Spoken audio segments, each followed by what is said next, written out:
नमस्ते दोस्तों। आज हम एक ऐसे धर्म के बारे में बात करेंगे जिसे पंजाब के कुछ किसानों ने मिलकर बनाया था।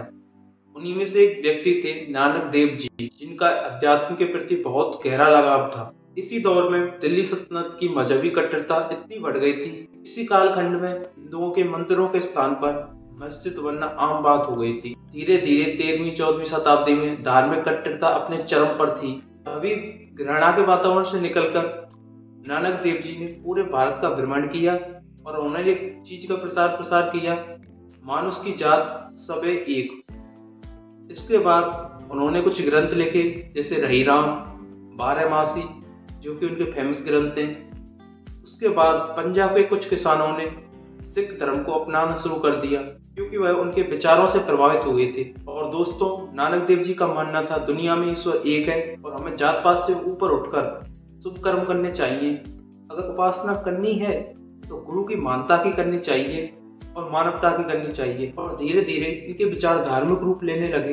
इसके बाद इनकी वाणी को गुरु वाणी के रूप में सुने जाने लगा और धीरे धीरे पंजाब के किसान इनके विचारों को धार्मिक रूप में मानने लगे। इनके शिष्य गुरु अंगद ने गुरु के विचारों को गुरु वाणी में लिपिबद्ध कराया, साथ ही लंगर प्रथा का आरंभ भी कर दिया सिख समाज में। इसके कुछ समय बाद गुरु अमरदास हुए, जिन्होंने बैसाखी त्योहार मनाना प्रारंभ किया।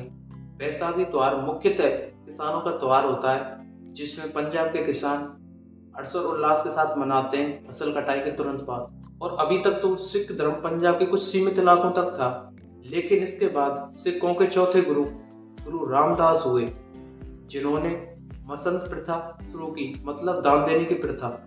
इससे सतगुरु सच्चा पातशाह कहलाने लगा।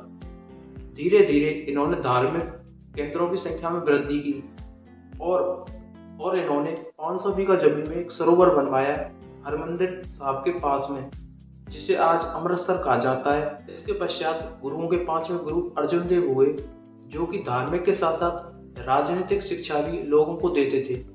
इससे दुखी होकर जागीर ने उन्हें प्राणदंड दे दिया। इसके पश्चात शांति प्रिय सिख समाज अब संघर्ष प्रेमी हो गया और उस समय की एक ऐसी युगांतकारी घटना थी। और इससे क्रोधित होकर इनके शिष्य हरगोबिंद सिंह ने अकाल तख्त की स्थापना कर दी, जो कि सिखों की राजनीतिक प्रभुता का प्रतीक बन के सबके सामने आया। दोस्तों, सिखों के नवे गुरु गुरु तेग बहादुर हुए, जिन्होंने औरंगजेब के सामने इस्लाम स्वीकार करने से मना कर दिया, इसलिए उनका सिर धड़ से अलग कर दिया गया। लेकिन आज भी उनका गुरुद्वारा शीशगंज गुरुद्वारा के नाम से दिल्ली के चांदनी चौक में स्थित है। इसके पश्चात गुरु गोविंद सिंह सिखों के अंतिम गुरु और 10वें गुरु हुए, जिनके बच्चों का बलिदान आज भी भारतीयों को गौरव से भर देता है। अगर आपको वीडियो अच्छी लगी हो तो दोस्तों में शेयर करना, कमेंट कर देना।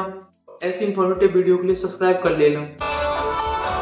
26 दिसंबर साल 1705 को गुरु गोविंद सिंह जी के 2 साहिबजादे शहीद हुए। साहिबजादा जोरावर सिंह और साहिबजादा फतेह सिंह को वजीर खान ने सरहंद में दीवार पर जिंदा चिनवा दिया था। जनवरी 2022 को प्रधानमंत्री नरेंद्र मोदी ने गुरु गोविंद सिंह जी के प्रकाश पर्व के अवसर पर दोनों साहिबजादों की शहादत को आज के दिन वीर बाल दिवस के रूप में मनाने की घोषणा की।